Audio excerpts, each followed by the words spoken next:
What's up everybody, it's Critical. I want to show the aftermath of a Kickstarter scam. Let me show you what happens when a Kickstarter goes wrong. Here's an old scam from 3 years ago called the Air Umbrella. I'll go ahead and play the campaign pitch. This air umbrella shelters you from the rain using a powerful stream of air. And it comes in 3 different versions, with a fixed height of 30 centimeters. This is really all I need to play of this pile of shit. Basically, it's just a giant fan on a stick that repels rain by blasting it with air. It's a fucking horrendous idea that somehow got $100,000 in funding. It looks like one of those vibrating wands you see in porn videos where the actress stimulates her clit that way so it's ready for the pounding. But here, instead of preparing pussies for sex, it was preparing pussies to empty their wallets on a product that had no chance of ever being delivered. Now, going to updates shows you that the last one was in 2016 where they said they're issuing refunds. This is 2 years after they failed to deliver the product. I don't believe they delivered even a fucking penny to anyone, as evidenced by the comments. Now let's turn our attention to the evidence here where we can find the protagonist of this sad story, Michael, the super backer. So not much is known about Michael, super backer, other than he is very upset that he didn't get his air umbrella or his refund.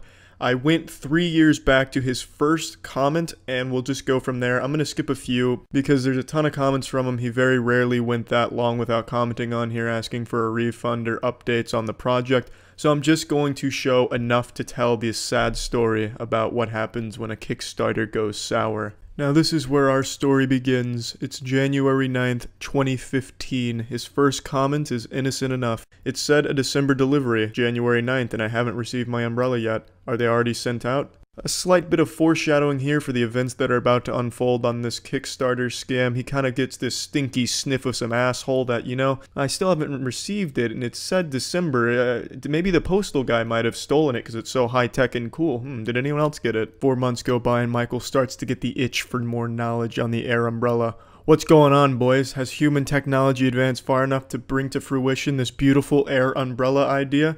Looking for updates, but you don't go on these parts looking for updates on the air umbrella unless you're trying to get yourself killed. A couple weeks later, we're introduced to our supporting character, Rahim. Remember this name, it won't be the last time you see him during this saga. Another scam on Kickstarter, he says. Looks like Kickstarter is full of fraudsters. How right you are, Rahim.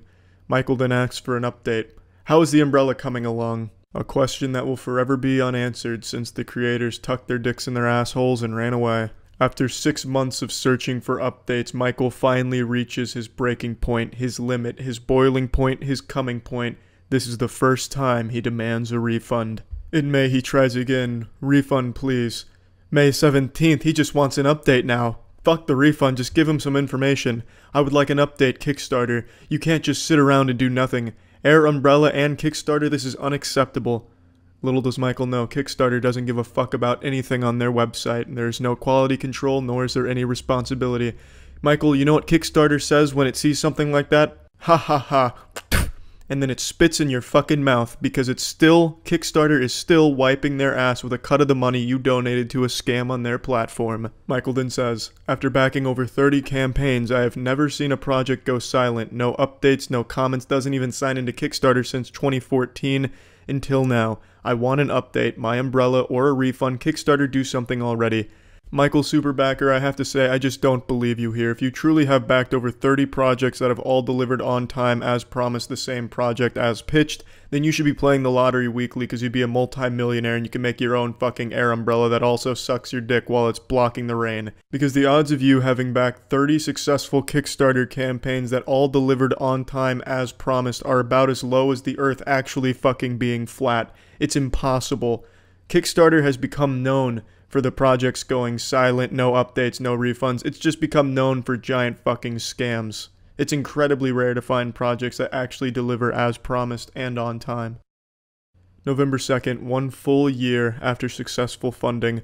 Christ, they haven't even signed into Kickstarter in over a year. These guys are horse shit. If they contact you, tell them we all want a refund.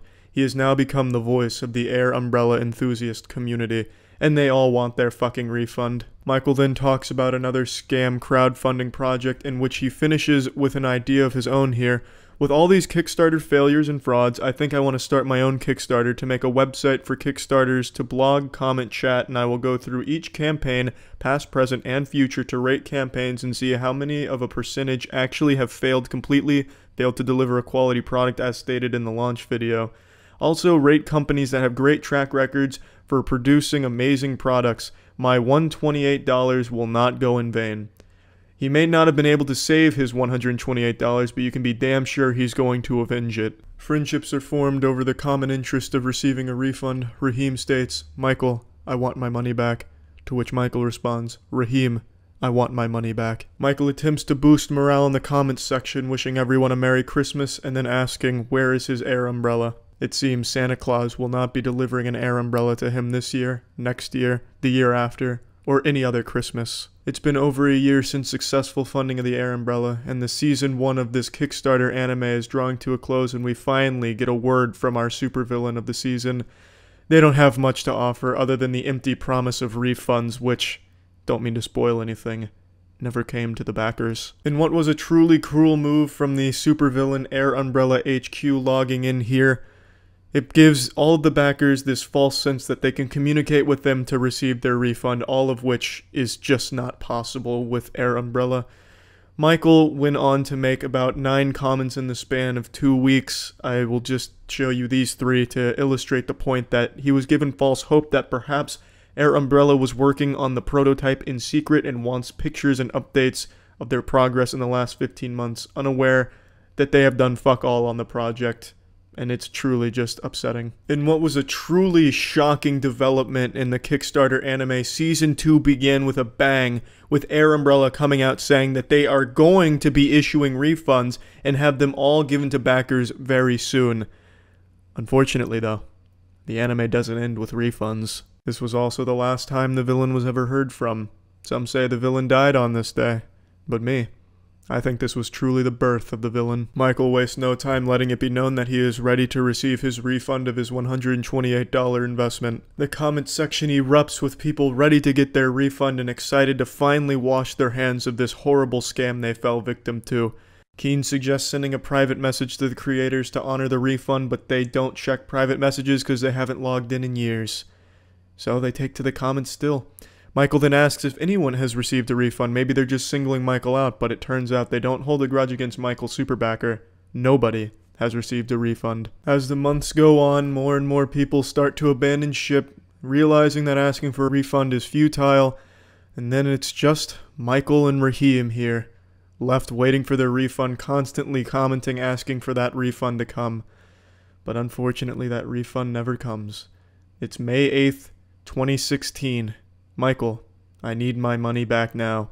And he's not alone. Raheem is still side by side with his friend waiting for that refund.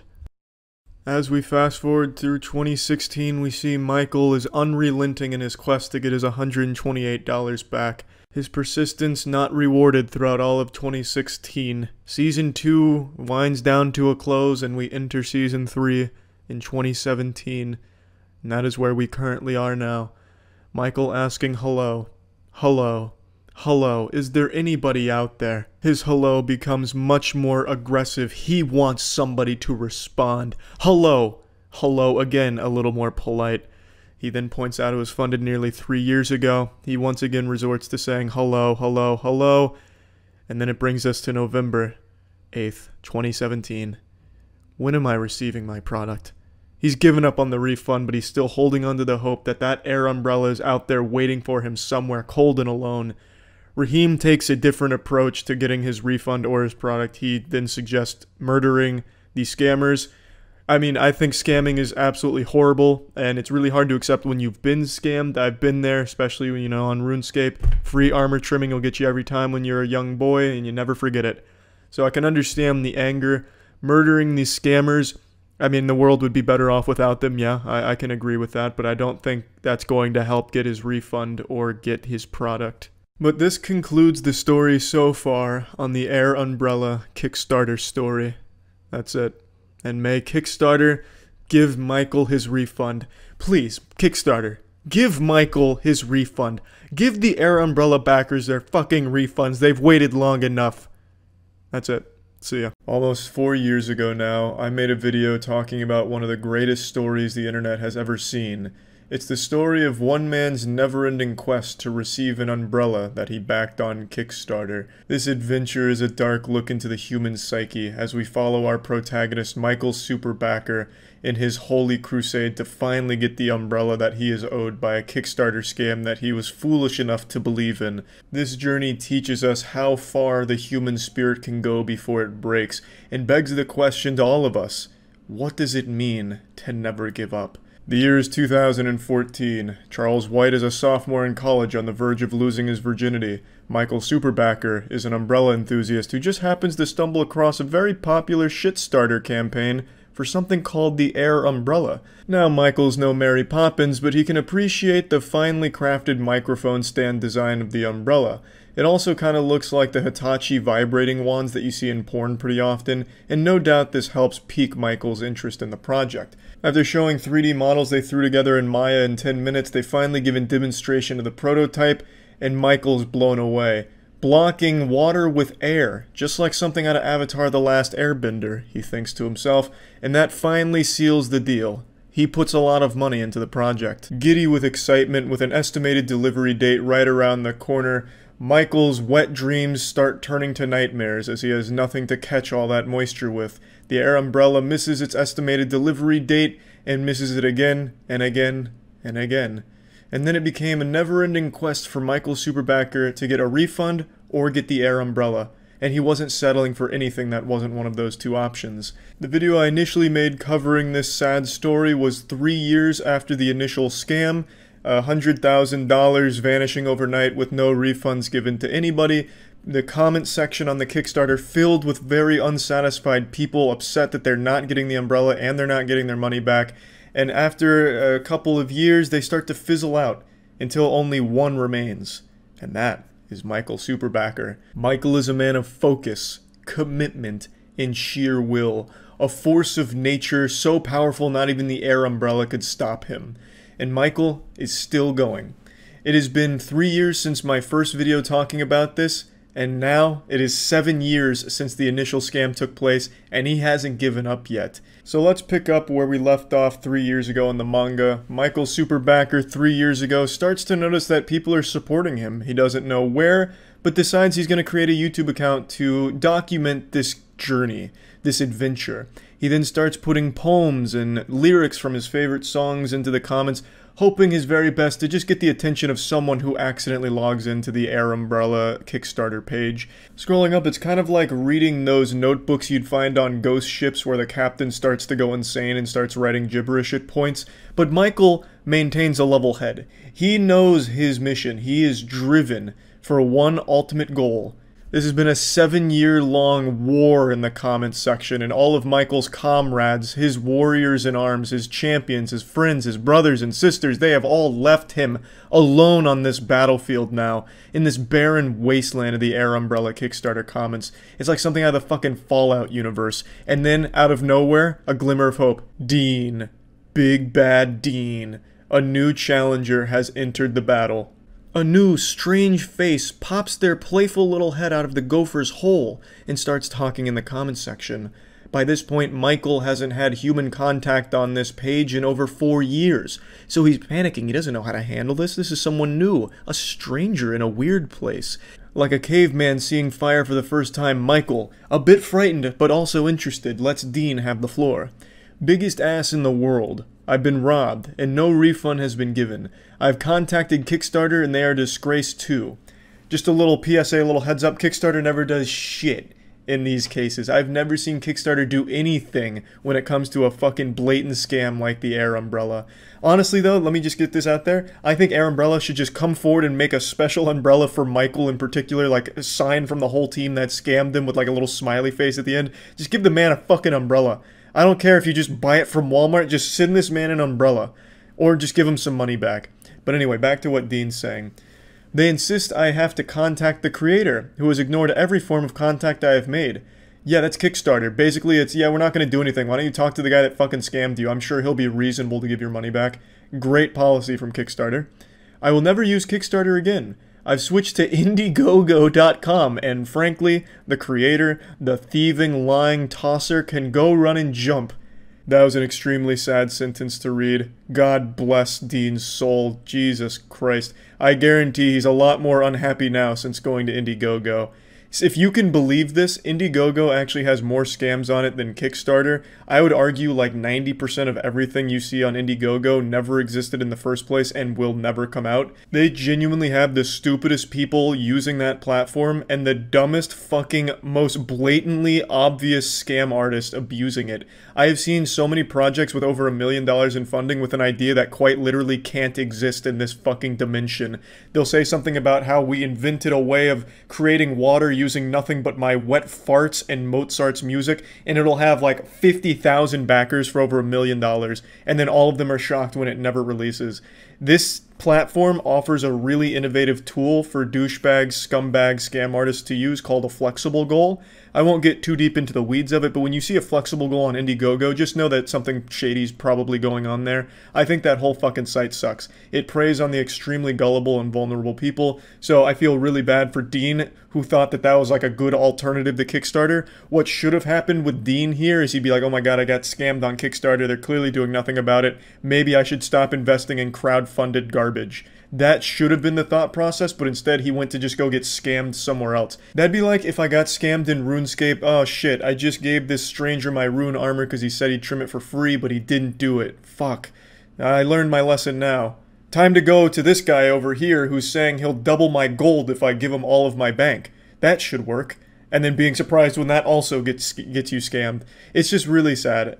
I feel bad for Dean. And just to finish off his statement, I hope you get what you deserve. Kickstarter also, you have failed to protect or even represent your backers. Your platform is one that has entirely let me down. I will not touch with a barge pole in future.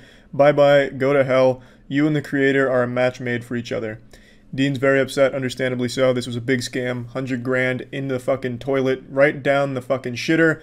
And Dean was an unfortunate victim of it. I am a little surprised that he waited 5 years to make this statement. Like, I feel like after the first year of constant missing the deadline, you'd be like, okay, this fucking sucks. I've clearly been lied to about this project, but this guy, he's got the patience of some kind of Zen master. He waited 5 years the entire time believing that it's right around the corner. I'm sure it'll be delivered any day now. Probably looking out his window every morning for the FedEx truck to come by with his air umbrella. But it just never happened. And then finally, after 5 years, he's like, yep, this was a scam. But anyway, Michael, after seeing signs of life in the comment section, once again lets out a triumphant, oh shit, they pissed off another air umbrella enthusiast. Looks like I'm not the only one. Stay strong, Dean. I will find us an umbrella one day. And I guarantee Michael will at some point. It may take 10 years, may take 10,000 years, but I fucking believe Michael will finally either create an air umbrella himself or discover one in like some kind of ancient Egyptian tomb or something. It's on its way. Michael and Dean will be avenged. As the years go by, Michael continues on the grind, looking for updates, trying to connect with other people that have been scammed. You see we're at day 1657 of the captain's log here. Then we get another encounter with a living, breathing human being who says, I invoke my rights under Kickstarter's terms of use, and then just goes into this general statement. We've seen this a few times over the last 7 years of people believing that Kickstarter gives a fuck about their terms of use. This has never worked in the history of this website, and it never will because this website just wipes its ass with its own terms of use. So you're not guaranteed a refund, and posting this doesn't help your chances. This is just an act of desperation from the scammed people, and it's really always just upsetting to look at because I truly understand where they're coming from. They've lost a lot of money on this, and they just want it back. But probably won't ever happen, and this right here, it doesn't do anything. We continue through the timeline. A few other people pop their heads in here now and then. This person says no one's responsible for this scam. That couldn't be further from the truth. Whoever was behind the air umbrella is the one responsible for this scam. This wasn't like an act of God or like some kind of natural event of nature. Like, this was a coordinated scam from a team of people. They're absolutely responsible. Michael continues with some lyrics and some poems, hoping to lift the spirits up from anyone that's still a refugee here in the comment section, just desperately looking for a refund or the product. We're up to day 1753. Michael is still on the prowl. He's the only one here. Then Brian again comes with the invoking my rights for the Kickstarter terms. Again, falls on deaf ears. I actually wouldn't be surprised if no one works at Kickstarter. It's just kind of like a functioning machine, kind of like Skynet, but it doesn't think very hard. It's not a very smart machine. Another one here, invoking the rights for a full refund. Doesn't work. But you have to at least appreciate them trying to offer their prayers to the Kickstarter gods. Another one coming through.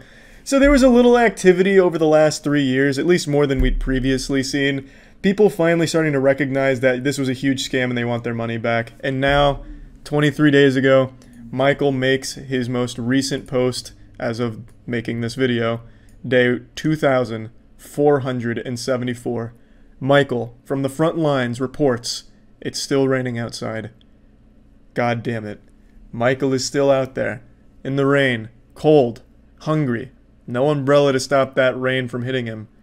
It's just Michael out there now. Michael's the last one, still fighting for that fucking umbrella. It is tragic. It is a sad story, but a story that needs to be told nonetheless. Michael has been here for 7 years in the comments section. And I imagine he'll be there for 7 more. Because that shit is not coming. And there is a 0% chance Kickstarter does anything. They wouldn't spit on a dollar bill and send it to Michael. They probably wouldn't even apologize to him for this shit happening on their platform. Kickstarter wouldn't piss into his mouth if he was dying of thirst in the desert. They do not care.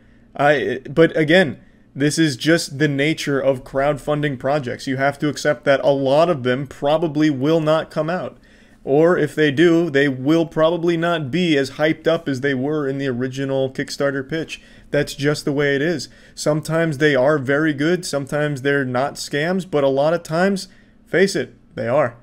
And this is one of those cases. It's easy to forget that when a scam happens, real people are affected. People like Michael and the other people we've seen throughout this 7-year comment section.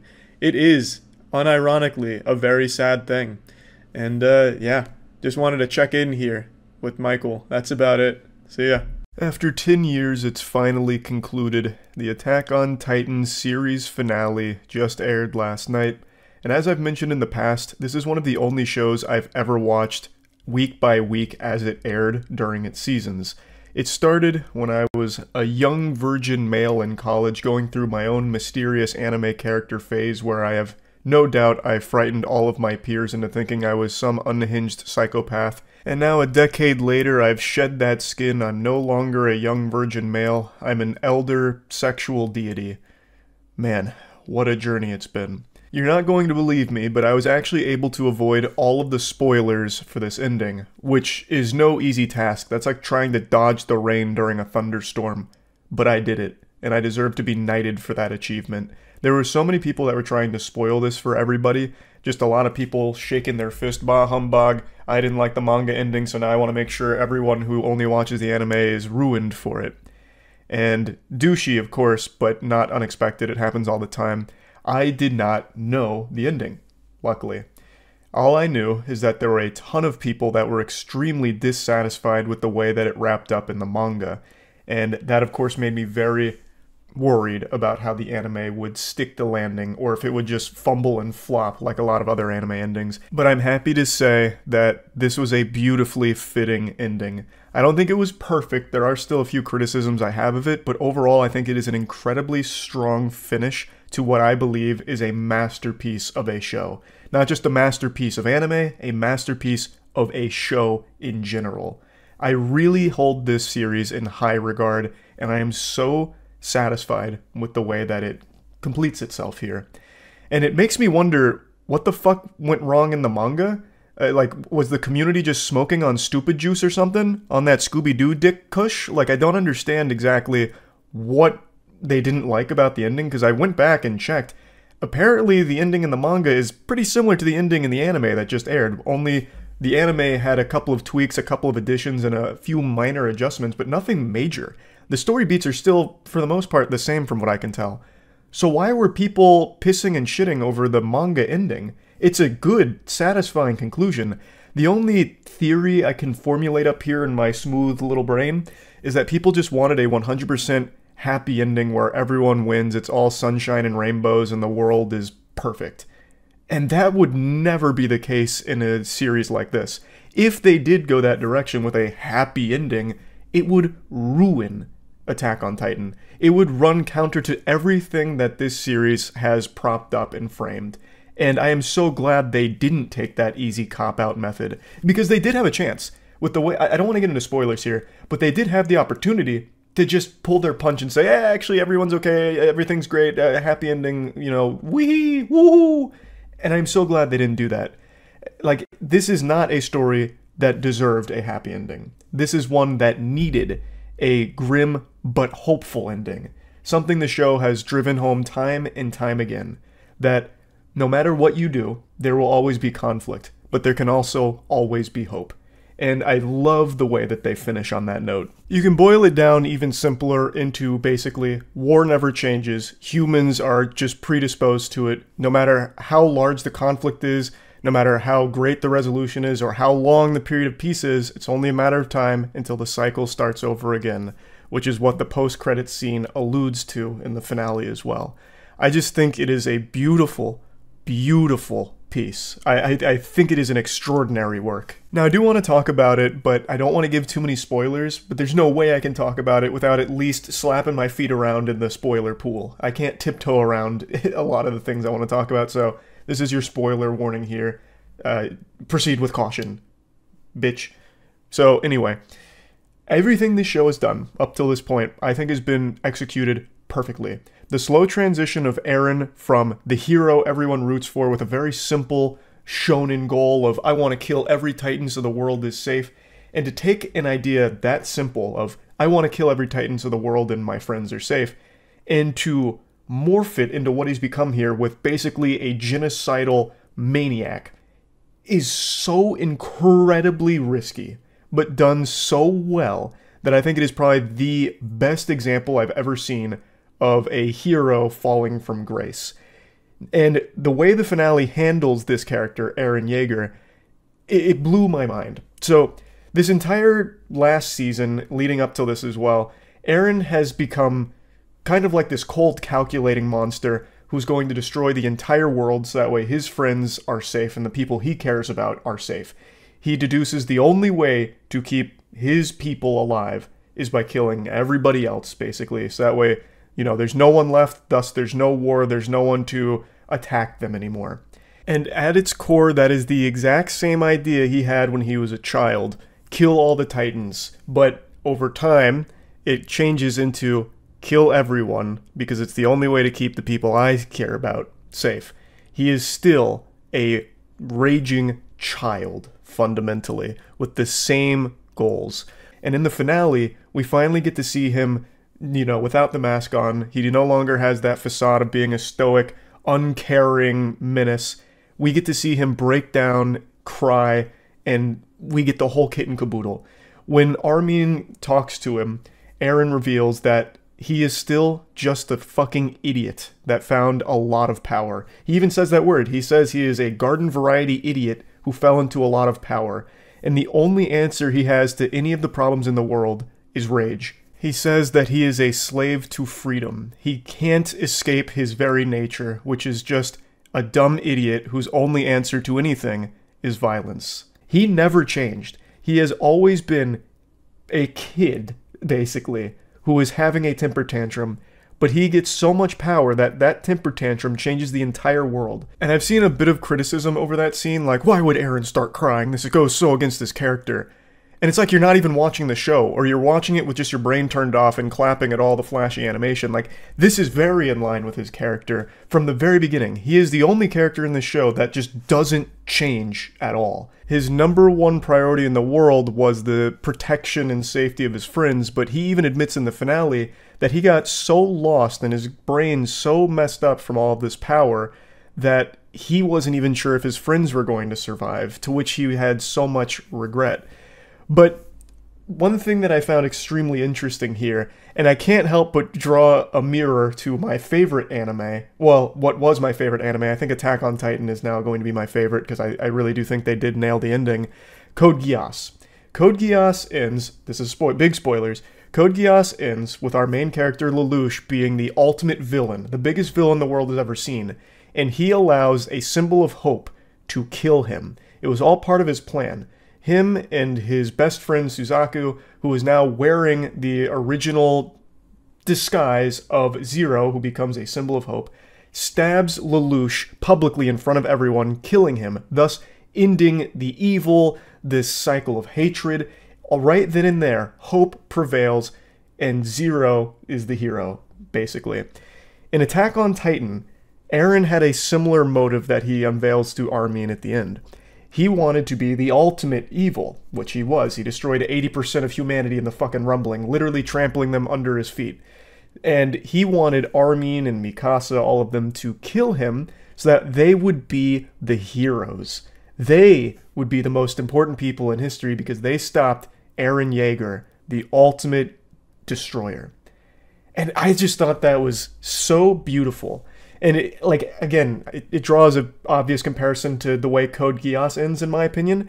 But I really think they fucking nailed that concept. And it's not like it came out of nowhere. That does feel like something Eren would want to do. And then when he gets all of this power, he mentions that his mind is scrambled. It's a mess. Because with the power he has, he sees the past and the future all happening simultaneously. And it leads to him basically being this puppet master that makes sure that the future plays out the way that he's experiencing it in his head. And he says he's tried so many times to like change things, but it always plays out exactly the same. It's a really interesting explanation for how things work, but it does bring me to a criticism I have of it. The way they execute this exposition, I think, is way too jumpy. They jump all over the place abruptly. So it happens during a very climactic moment in the finale, and then it immediately starts jumping to start piecing together the puzzle of what the fuck is actually happening in terms of Eren's motivation, in terms of Ymir, in terms of everything overarching in the world, how it all takes form and shape. And I don't really like how much it jumps around. I think there definitely could have been a smoother way of doing it, so that way it wouldn't be as convoluted. Of course, it was always going to be a little complicated because of just how big the story is with so many moving parts. But I think by having it jump from different time periods, like Armin and Eren as kids, and now all of a sudden here's like an alternate reality that could have happened with Mikasa and Eren, instead of just jumping all over the place, if they had just streamlined that a little bit more to feed you these explanations, I think it would have just gone over better and would have led to a little bit less confusion. But it's not the biggest deal in the world. It's actually very aesthetically pleasing, and it's pretty beautiful, a lot of the places they revisit while doing this exposition. But I just think that it led to a little more confusion than it needed to. Now, while I do think it is a little hard to follow with all the jumpiness, what they actually deliver is extraordinary. So I mentioned that alternate timeline with Mikasa and Eren, and I think that is such an important thing that a lot of people are overlooking. So basically what happened in one timeline, Mikasa confessed her love to Eren, and it causes him to abandon the rumbling, no longer going scorched earth, and instead the two run away to a cabin to spend the last 4 years of Eren's life together.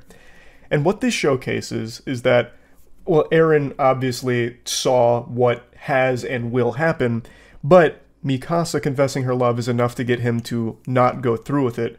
But by not going through with it, it doesn't stop death, destruction, and ruin from happening. It still happens, but Eren's not the one doing it, it's Marley. The choice was basically Eren commit genocide and save the people that he cares about, or do nothing, go live with Mikasa in a cabin, and let Marley commit genocide, and now the people he cares about are the victims. And they prop up so many mirrors to previously very important moments in the show during these sequences, and it's so unbelievably fucking beautiful and well done. It really is. But the important thing that this sequence highlights is that Mikasa not confessing her love to Eren is what allows him to go through with the rumbling, but he only ever had two choices, basically. Either he commits genocide or Marley, and the thing that basically decides that is whether or not Mikasa tells him that she loves him. So it just highlights the importance of her keeping her feelings to herself, because then Eren goes through with this plan. I don't want to get hung up just breaking down each incredible scene here, but I'll go ahead and summarize. I think what Attack on Titan has done is something incredibly special that puts it up there with probably one of my favorite stories ever told in general. Again, this isn't just exclusive to anime, this is one of my favorite stories ever told. And the anime from start to finish, I think, encapsulates everything beautifully. Even if you just like action, Attack on Titan delivers in a big way. The finale has some of the best action sequences in the entire show. In the finale, while they're fighting on the back of Eren, there's every other generation of Titan that's ever really existed, pretty much, getting thrown into the mix and fighting off our characters to protect them. It's really great fighting. It's beautifully animated. They didn't cut any corners. I love that. But it's more than just action. Attack on Titan just offers a really thought-provoking piece in a very, very beautifully constructed world filled with interesting characters. I love what they've done with it. And also the music to accompany everything from the very beginning of the show has been extraordinary, top-notch. In the finale, it's the same. Great soundtrack. It's just such banger, boner jam after boner jam. I think Attack on Titan is probably my favorite anime now. It's able to dethrone Code Geass, which has been my favorite for a very long time, but I am comfortable in saying that now at the very top for me is Attack on Titan. It's a show that means a lot to me. Again, this is one of the only shows I've ever watched like week by week as it's aired during its seasons, and now that it's concluded, it feels a little weird. Knowing that there's not going to be Attack on Titan, the final season, part 3.5, final chapters, part 1 of the final series, or whatever other wild naming scheme they would have come up with, it feels like a little upsetting. I've never really had that feeling of when you finish a really good series where you're like left a little upset about it. But now I get it. Like, seeing that this is concluded now is bittersweet, because I think it's a great, fitting, beautiful ending to an extraordinary show. But damn, you just always want more, I guess. But yeah, overall, I think this is a must-watch. I really do. I think even if you're not an anime fan, Attack on Titan is an absolute must-watch series. It's so fucking good, and I'm extremely pleased with the ending. I don't know what all the hubbub was about with the manga ending. Maybe they really made some missteps somewhere in there, but whatever missteps there were in the manga, they are not present in the anime. I can say that with confidence. So yeah, anyway, that's really about it. So yeah. If you've been around the channel for a while, you'll know that I've made a lot of videos on bad Kickstarter projects, like the Air Umbrella, which is an absolute timeless classic. And I've also made a lot of content just on bad products in general, and it's just been far too long since I dipped my tootsies back in this pool of bad Kickstarter projects, and boy do I have a doozy for you today. This is a product that aims to solve a problem that modern science has been unable to crack. How to protect our children on Halloween from those villains that are putting razor blades in our chocolate bars. Halloween is one of the deadliest holidays of the year. There's children dropping left and right, littering the streets with their mangled corpses, all because some bad actors are filling the chocolate bars with razors and pins and needles. And we've been defenseless against this menace for too long now. But luckily, this Kickstarter project has the answer with a metal-detecting Halloween candy bucket. Meet Boo the Ghost, the answer to all your prayers. It's a bucket that has a metal detector built in to alert you when a tampered candy bar comes in with a fucking katana blade mounted inside of it. So it was unsuccessful in its funding, which is shocking. It only raised $213 out of its $36K goal, which, you know, just speaks to the state of society. If we're not willing to invest in life-saving products like this, we're too busy throwing dollar bills on OnlyFans. I mean, this is ridiculous. This would save countless lives on Halloween, and yet it was canceled because it didn't reach its goal. Hi, my name is Sam. We've all heard the horror stories. Holy shit, that stock, royalty-free Facebook background music is about to have me acting up. That shit is fucking hypnotizing. But let's talk about this real quick. So, the product aims to solve a problem that doesn't exist. It's a made-up boogeyman. The myth of, like, razor blades in chocolate bars and shit. Razor blades in apples, I think, is where it started back when I was in, like, elementary school with that urban legend of, like, this kid got an apple on Halloween, which, I don't know what psychopath gives out apples on Halloween, and he took a bite and there was a razor blade in it, is the story we used to get told. And this actually dates back all the way to the 1950s, where someone even wrote a book on it and then concludes that they couldn't find a single report of a child killed or seriously injured from a contaminated treat received during trick-or-treating, and it's a contemporary legend, and that's all it is. And if you look at the statistics from 2008 to 2019, there were 4 cases of tampering and none of them resulted in an injury. And among those, I'm pretty sure a couple of them had very sketchy details around it that seemed like it was there to drum up fear and hysteria. A couple of the articles he pulled up, one in particular with the Long Island 13-year-old who got like a razor blade in the Three Musketeers bar or whatever, that one had quite a lot of media hype and stir around it.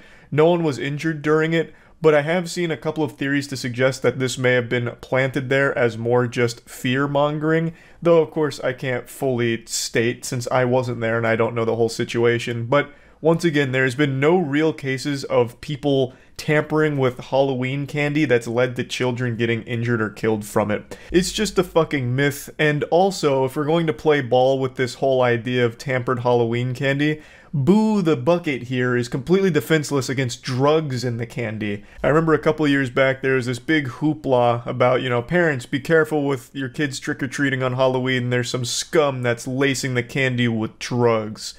And when I read that, I about fell out of my fucking chair.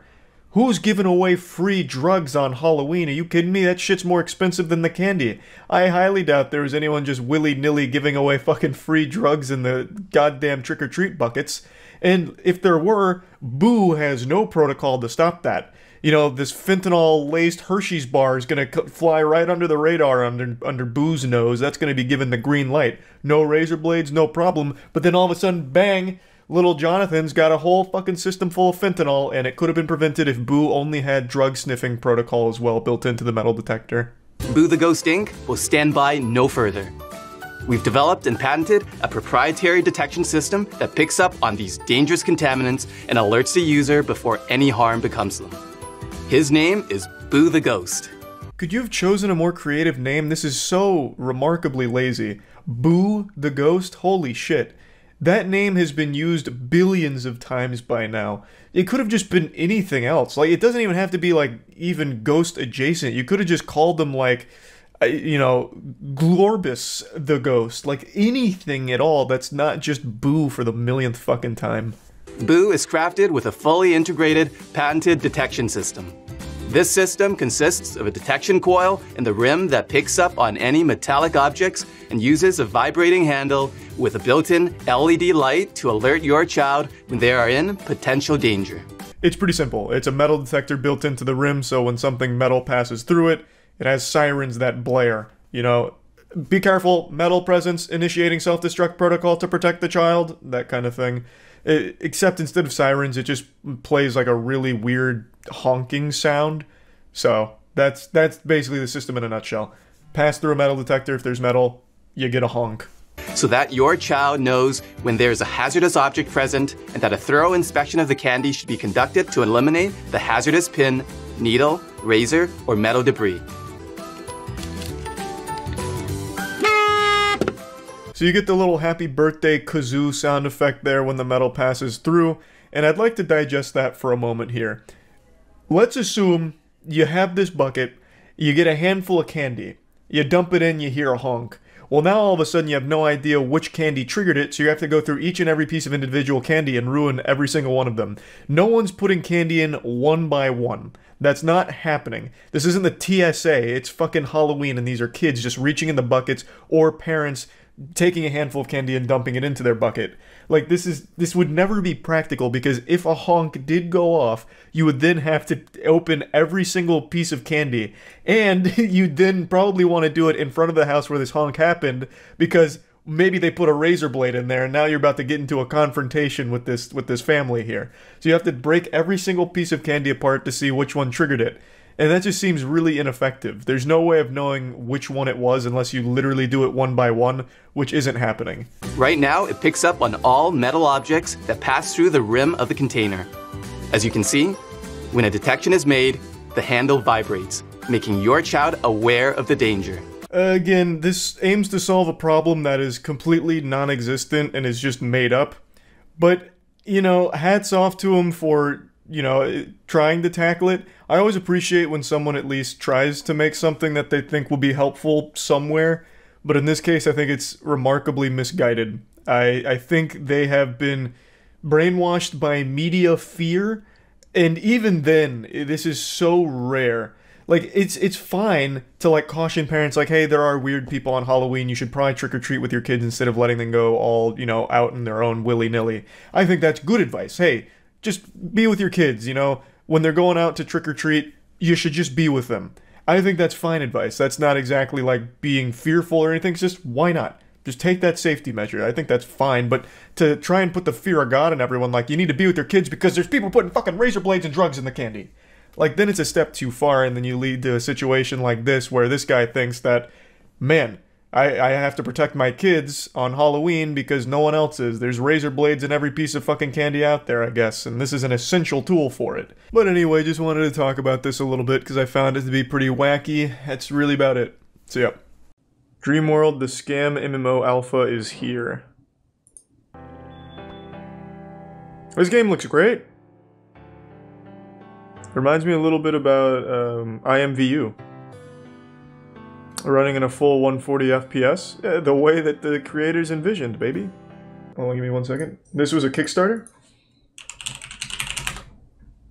The last game you'll ever play. What a horrible... If you put money into a Kickstarter that says the last game you'll ever play, you're a fucking idiot. You pretty much deserve to be scammed. Are you fucking serious? I can't find its Kickstarter. Can someone just tell me how much it raised? $64,000. $64,000? Let's see what people saw here that made them want to put $64K into it. I've been saying for years, Kickstarters are the dumbest things that you could put money into. They very rarely ever even come out, and when they do, they're usually not good. Wow, look at it go! I'll never need to play another game again! All my friends are here! This reminds me of one of those old Windows 95 games. There's even frame rate issues in their fucking trailer. We want to create the world with the most freedom possible. If you see a tree and you want to cut it down, go cut it down. If you see dirt that needs digging, go dig that dirt. If you see a mountain that needs leveling, take that. So, like every other game that comes out like in the last 5 years? Waist high. And my fiance left me soon after.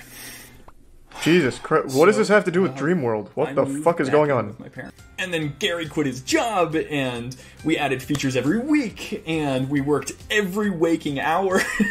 And then Dreamworld went from small white box test level to medium-sized island to a massive world where players could run around. So this is a bunch of like asset store pieces put into a world like every other Steam scam? Incredible wild ride. Excited to be. I've played so many Steam new releases. This is exactly the same thing. This is only the beginning. Hi, I'm Garrison. Hi, what's up, Garrison? I was working at Google, Facebook, and Apple, and I left to come work on Dreamworld. Zach has always had this idea of a single. Why did you quit? You didn't have to. Game world. Dreamworld will be the largest multiplayer game ever. Whoa, that's a big claim. Thank you so much for being a part of this Kickstarter. I don't know about that. Part of Dreamworld. All right. And we'll see you in Dreamworld. I see why people put money into it. This looks good. I'm sure they get to it in the next Kickstarter video, but I bet Steve Jobs came back to life to invest in Dreamworld. Okay, now let's see what happened. Now that I'm caught up on the lore. This really has everything a gamer needs. The only problem is at some point you're gonna have to go get food and take a piss, which means there's gonna be time you spend away from Dreamworld. That's really the only flaw I can see. Look at this, he even has negative 214 billion shit particles. Dog shit loaves. Whatever this element is. Many YouTubers, in fact I'm so sorry to do this. Is that true, Peter? There's a vid by his ex-fiancée where she watches his Kickstarter pitch and exposes how much he left out. This is nutty. Where can I find that? Why I broke off my engagement. Why am I involved with the Dreamworld scandal? What the fuck is happening? I ended my engagement about 8 months ago. I heard. Talked about it on the internet. It was real rough. He made a shitty game. It was bad. I don't need the public internet validation around. Whoa! What the fuck? That's what it's all about. I didn't want to like internet points. What do you mean? However, to me, I'm like, I'm the X in this situation. Like, why am I being involved at all in any way? Why? So you breaking his heart led to him scamming people. It seems. There are many people out there explaining. He says we were struggling to pursue our aspirations. I was doing fantastic. Thank you very much. Classic. You're just a talent. I had a feeling he was lying. I was able. But did you ever stop to ask how he was doing? Interesting job at this point. Like, was fully supporting myself. He was hurting. Like, he was literally multiple months into already developing this before I broke up with him. Like, he was in the midst of the truth when I broke up with him, and me breaking up with him did not affect that. Did it look like shit back then too? Honestly, I had already made up my mind to at least call off the engagement before I then found out. I'm learning so much about this guy for some reason. Okay. It's not the main reason, but it majorly affirmed my position to break up. So I want to break up with him now, and I'm not even dating him. Go back. Couldn't resize the ring to fit my finger because it would have entirely melted. The exact words from the jeweler were cheapest option on the market. I confronted him about the ring. I asked if he knew it was fake, and I mean, to be honest, this seems so he had been scammed, not involved with Dreamworld. But I'm invested now. And then when he called the jeweler after, I asked, he should have made the ring. He came to find out that the woman who in Unity out of an asset and then 3D printed it. She had actually. He also started saying things like, "Well, why do you deserve a diamond?" Or "Why do I have to buy you a diamond?" and things like that. He's going full Redditor. But again, it was really like California. Well, why do you deserve a good MMO? I flew back to New Hampshire early. I'm starting to see the correlation now. Proceeded to not I'm learning way too much about this guy. Consider going anywhere near a harder drug like coke. Like, it is. I didn't accuse him of being on drugs. But I can guarantee. I'll let that stay as a personal thing. I don't need to know. So he has a history of being dishonest. So this is a newer video than this one. So I think chronologically, the next chapter in the Dreamworld saga is this one. Beyond that, a group of people have made it their mission to dig into every detail about the project and the people behind it, and it's an absolute nefarious shambles. The developers, if we can I know so much about this guy now, which is so successful much. My fiance left me.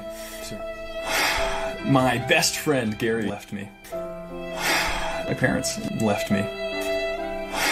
We got so excited that I made a Discord channel, and it left me. Which, of course, neglects to mention that you bought her a fake engagement ring to propose to her at a red carpet event, and being universally panned by even success and being... Gary put nipples on these things? What the fuck? He had to go in here and custom add these nipples. This is just a stock asset. There are no nipples on this normally. Superstar coder Gary came in here, he said, put some fucking nipples on this. My man, I really think he is a superstar coder. He probably made Google. Other players in the game are a floating sphere instead of an actual avatar. They tried to fix the absolutely terrible I'm just shocked there's other people in the kind game. Of fog system. Essentially, a 13-year-old fresh out of his first IT class could essentially absolutely ruin this game for everybody involved by just telling the server whatever he wants to happen, and the server would say, yeah, you're right, that did happen. At this point, we couldn't even call it hacking or a hacker, because it's actually so easy that I'm pretty sure Cheat Engine could ruin the whole game out of the box. And that's Holy not all. shit. The things that... So if you invite people who they don't like, they also ban you from the server for just inviting people. So the worst part about this is if you back the game, the only place to get updates on the game is on Discord. And if you even ask a question or say something that they disagree with, they just ban you outright. They don't speak to you. It doesn't have to be anything serious whatsoever. You get banned, and then you can't even follow along with the game that you paid money for. What? Hold on, I want to read some of these. This guy actually had children running his game's Discord? Is that even, like, legal? Would that count as child labor? Unpaid labor from kids to monitor your product's Discord and manage it? That's such a weird gray area. What the fuck? because people thought that these children, because they're children, were just banning people for no reason, when in actual fact it was Wolf and Gary. So not only did they recruit these kids, well, we don't know about Gary. Giving them we don't a know job if it was eventually, him. which is 64K is pennies compared to some Kickstarter scams. These YouTubers are milking this for their own content. What? So just because in comparison to some of the other bigger Kickstarter scams, this is no longer an issue because it's only 64K? Disagreed entirely. It's not the biggest Kickstarter scam in history, but it's 64K that came out of people's pockets that they believed in a project that didn't exist. Just because it's not a ton of money comparatively to other projects doesn't mean it's no longer important and shouldn't be talked about. And to the second point, it is good content at that. Like 5 people behind me all sort of like stop with me and like look around like they didn't know me. And I realized that they were running with me because they really liked the music, and they weren't. That never happened. Probably because they also realized that it was a safety hazard. So obviously, as never soon as fucking everybody happened. noticed. Funnily enough, this isn't even the worst business that this fucking Melvin's tried to start. Let's take a look at the absolute straight fire clothing brand that he started. March 2018, introducing Baron brand, another business to add to the pile. As you can see, some absolutely fantastic designs here.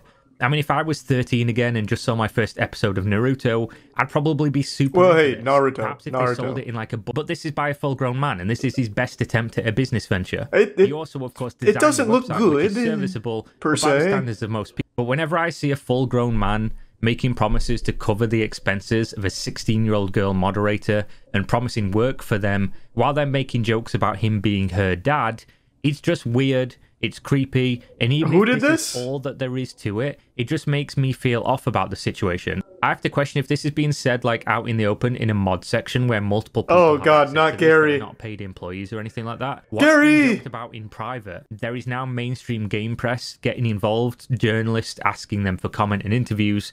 To which they, of course, claim to be incapable of doing so. Caleb brought it up to me. That's where I heard it from. He brought it up today. The time to sit on Discord. He doesn't even go on the internet. He doesn't have a fucking computer, and he heard about it. To be too difficult to answer. Of course, they've got the time for that one. What a fucking disaster of a game, though. GGs, work out how you can spot the scams, work out why they're trying to. Oh, this is just like a full all-encompassing thing. I can pretty much spot an MMORPG scam. If it's not made by a big studio, it's a fucking scam. Like 100% of the time. No 2-person team can make an MMO. Just can't fucking happen. I can't think of a single MMO off the top of my head that wasn't made by like a decently sized team ever. And functioned and wasn't dog shit. What a wild rabbit hole. What's up everybody, it's Critical. Recently I've made a lot of videos on really shitty Kickstarter products and crowdfunding products in general, and I've seen countless of crowdfunding products that are just truly abysmal, like pure camel urine that will not only raise your GPA but also spot reduce your abdominal fat, just all kinds of nonsense. However, this is objectively the worst crowdfunding project in current times, definitely the most dangerous as well. I've been following this story for a little bit, so I'm going to give you this story in a nutsack. This is a crowdfunded submarine, and it's seen modest success. It's performed what it was supposed to pretty decently. Obviously not up to military standards or James Bond standards or anything like that, but this shit worked for the most part. It could dive, it could resurface, you could play checkers and chess on board, maybe perhaps even a rousing game of Old Maid while you're underwater on this crowdfunded submarine. It did a decent job. Now, a journalist named Kim Wall went on board this vessel with the creator of this. Now, while on board this vessel, it sank. And not in the way that it's designed to do. It's a fucking submarine. You would expect it to sink. You would hope it would sink. But this shit sank like the fucking Titanic. This was a catastrophe. Peter Madsen, the creator, survived. But Kim Wall was reported missing. According to Peter Madsen, initially, he said he had already dropped her off and she wasn't on board. Something must have happened. Maybe she was abducted by ninjas. Who fucking knows? Peter Madsen washed his hands of it, and that was the end of that, and they were looking for Kim Wall. Now, since it's a submarine, and an amateurish one at that, they could find where it sank. So they found the submarine. They're not releasing details about what they're finding inside. But in the midst of finding this submarine, Peter Madman has changed his story and said Kim Wall did die on the sub of an accident just moments before it sank. He also said the sub went down in 30 seconds and there was nothing he could do to stop it. So that seems a little suspicious. It goes down in 30 seconds, somehow Peter Madsen has time to escape, meanwhile Kim Wall's already been killed by some type of accident. What fucking accident happened there, Peter? You what, like a fucking hatchet to the face accident? That kind of shit happens all the time, I guess. But naturally, the speculation is Peter Madsen killed Kim Wall aboard the submarine, and then sank the submarine to cover it up, hoping that they wouldn't find it, but they found it, so he's changed the story. And after this story was posted on Gizmodo, they updated it because authorities found a female torso in the water where Peter Madsen said he dropped her off. So maybe he was telling the truth. Maybe he did drop her off where he said he did, albeit not in one piece since it was just a fucking torso. But regardless, this lunatic is up to some type of foul play. Now, I think I can say with a pretty high level of certainty that this is the first publicly crowdfunded murder thus far. And it's definitely going to be a difficult crowdfunding execution to top. People that want to copy this are going to have their work cut out for them. I feel like most people would go on Kickstarter and ask for $1,000 just so that way they could buy a rifle and some ammunition that kills somebody. Peter Madsen took this 10 steps further. 20,000 leagues under the P-ter. This man built a motherfucking submarine all off the funds of just random people's money wanting to see this guy build a submarine. And then he tested it for years to ensure that it worked. That way a journalist would be interested in checking it out and writing a story on it. Then he kills the journalist during their voyage and then sinks it. An absolute fucking lunatic. Unbelievable. So I think it wasn't a exaggeration to say that this is objectively the worst crowdfunding project that has ever been successfully crowdfunded. Absolutely fucking horrible. And hopefully Peter Madsen gets charged with more than just negligent homicide. This definitely seems like a murder and then trying to cover it up. But, you know, the story's still developing, and that's it. So yeah. Hello again. So the story kept developing. The torso of the woman did indeed belong to Kim Wall, confirmed by DNA testing. They also found Kim Wall's blood on the submarine. In addition, all of the air in the torso was squeezed out and some metal was attached to it, obviously with the intention of keeping it underwater. But you know what? Let's go ahead and create a scenario in which Peter Madsen is telling the truth. Kim Wall does die on the sub. She walks into the mess hall, slips on some of Peter Madsen's cum, falls face first into a guillotine which accidentally triggers and decapitates her. Could happen to anyone. Just one of those standard submarine accidents. So what's Peter Madsen gonna do? Well, naturally, he's gonna do what any sane man would do. He goes and grabs the hacksaw that every good submarine seaman never leaves home without, and he cuts off the arms and legs, and then he disposes of them, attaching metal to each part, ensuring they do not float and hopefully aren't found, and then he sinks the submarine. All just because this was one big accident. Yeah, you know, that makes sense. That makes a whole lot of fucking sense, Peter. I really hope this man gets the maximum possible sentence. I really hope the next dive he makes is face first into some prisoner's asshole. Just absolutely evil, by all accounts. I don't think there's any possibility at all in which Peter Madsen is innocent in this shit. It's just absolutely fucking disgusting. So yes, the worst crowdfunded project in history. That's it. See ya.